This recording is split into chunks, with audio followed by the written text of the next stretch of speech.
Hello, I'm Sarah Millican. Cheers and welcome to episode 12 of How to Be Champion Storytime Spectacular. Little tip for you actually. Oh yeah, sorry, I've still got the same top and hair and makeup, but I feel like I look nice today and I wanted to make the most of it. You're lucky you can't smell me. I smell amazing. I really don't. I smell of dinners. That's what I smell of. I just smell of dinners and I don't know why. A little tip actually. I watched Bake Off last night and I made a cake straight after because I sort of have to. It's a weird tick. Just so you know, you can make a cake out of slightly out of date self-raising flour, because I did. And 24 hours on, no repercussions. Take the punt if you want to. Now, so episode 12 continues with the things I've been bullied for chapter. Let's get cracking. Not being able to swim.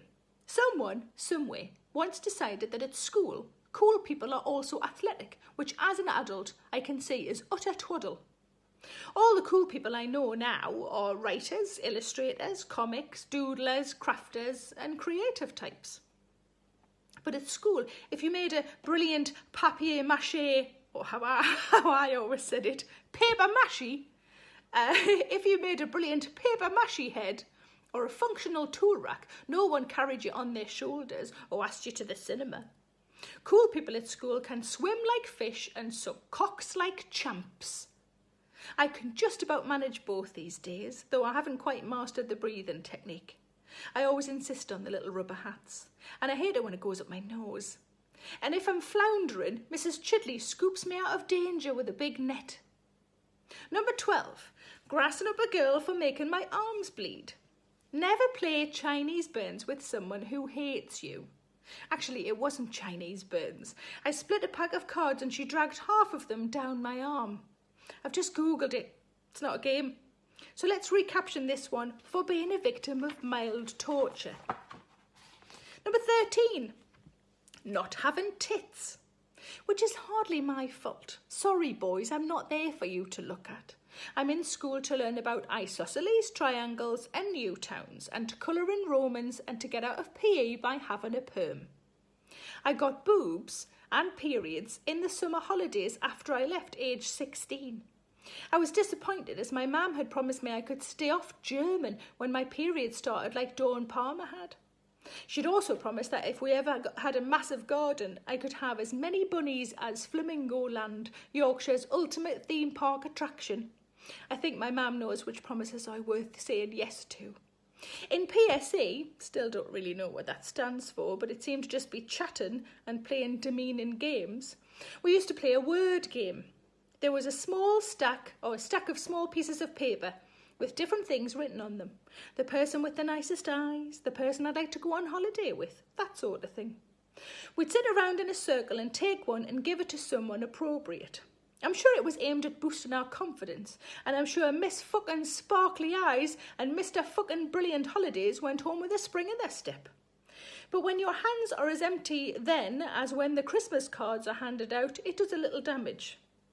Also, if someone, Alan Watson, on one occasion passes across the nicest eyes to you, you will fixate on and fantasise about him well into your teens and at a low moment, your 20s. Number 14, not having the right kind of perm. So my mum was a hairdresser, something she'd wanted to do since she was 2 and had only had dolls with painted on hair, and something she only managed for a few years due to contracting polio in her childhood, which meant she couldn't stand for long periods of time. But it did mean that when we got our hair done at home, by a pro. She'd open the larder door where there was a big mirror and sit us in front of it. For a treat, the first time I had a perm was at Bin's department store. I took a photo of Charlene off Neighbours. You now know her as pop goddess Kylie, but she used to be a mechanic with long curly hair. My hair wasn't quite shoulder length, but it hadn't occurred to me that a perm would make it shorter. My mum once told me that when her customers came in with an unrealistic picture, her example was they had 4 hairs in a photo of Elizabeth Taylor, she'd say, "It's a pair of scissors I've got, not a wand." Now, maybe Bin's hairdressers explained to this 11-year-old that a perm would take the length up, but I wasn't listening. Maybe I'd have listened if they told me I'd look like Kylie's nana. and have to take the sneaky stairwell out of the building to go home and wash it immediately. Cardinal sin of perms, don't wash it straight away or the curls will drop. Good. Maybe then they'll let me pay on buses again and stop giving up their seats on the metro. And that is the end of episode 12. I do hope you enjoyed it. Have a good rest of day. Keep smiling if you can. And wash your fucking hands. Stay in the house. Be good. Be clean.